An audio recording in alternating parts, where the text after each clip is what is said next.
بكري هنا في تلمسان يافي تو جونغ دارتيزون يافي دو ميتي في تلمسان كان الناس كاع تعلم الميتي كنت لاقيت انسان اسمه محمد خواني دونك كنت نروح عنده لاتولي لافي ان اتولي دو تور دو بوا اي سي دو لا كا كومونسي لافونتور دار اللوح.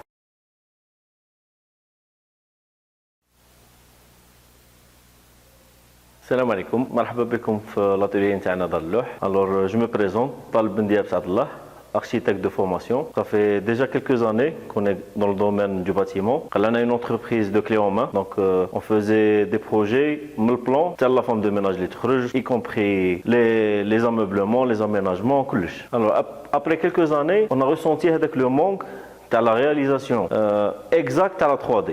Donc parfois on proposait des meubles, les ateliers, les artisans, mais vraiment ce que tu veux. كنت لاقيت انسان اسمه محمد خواني, donc كنت نروح عنده l'atelier, il avait un atelier de tour de bois. Et c'est de là qu'a commencé l'aventure دار اللوح.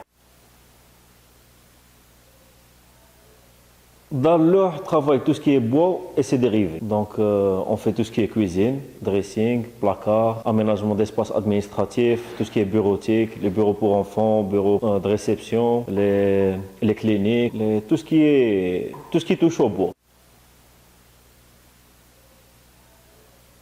Alors, généralement, notre clientèle nous contacte à travers la page Facebook ou l'Instagram Dar Louh. Après ça, alors soit ils prennent leurs mesures approximatif, ils battent pour une petite conception ou qu'est-ce qu'il faut faire. Donc on leur fait une conception, un devis. Donc il est devis عجبهم. Donc نعاود نروحوا نعبروا les mesures pour exécution. يجيو l'atelier, نختاروا les couleurs, نختاروا la quincaillerie. On discute de tous les détails pour commencer la réalisation. La réalisation se passe en plusieurs étapes, ça dépend des projets. Par exemple, pour une cuisine, il y a un premier passage pour mettre les caissons, donc il faut le marbre, il faut l'évier, il faut l'électricien, il faut les corps d'état, et يكملوا كاع باش عاد نجيو l'étape de finition. Sinon, كاين des meubles اللي يروحوا directement واجدين ينحطوا, voilà, on s'occupe de la livraison, de tous les détails, voilà.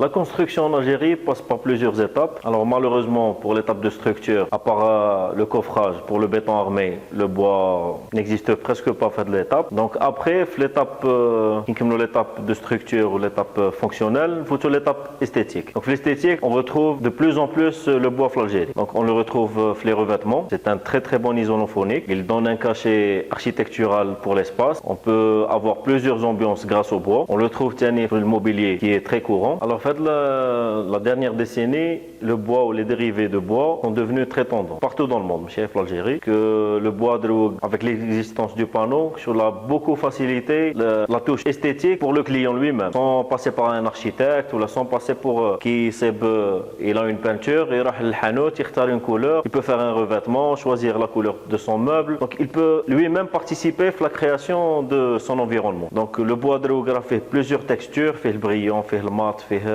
les nervurés, fait les peaux d'orange, fait plusieurs textures. Donc il peut se marier très bien avec une peinture simple, il peut se marier avec le hajram, avec du métal. On peut le faire en plusieurs sauces. Voilà. En Algérie, on a trop souffert des fausses entreprises, des faux artisans, et l'Algérien ou l'Algérie elle-même a payé très cher le non-professionnalisme. L'autoroute, حتى المبل صغير اللي تخدموا في دارك. بكري هنا في تلمسان يافي تو جونغ d'artisans, يافي دو ميتي في تلمسان, كان الناس كاع تعلم الميتي. Donc le métier n'existe plus. On espère ان شاء الله يعاود يولي كل شيء كما كان.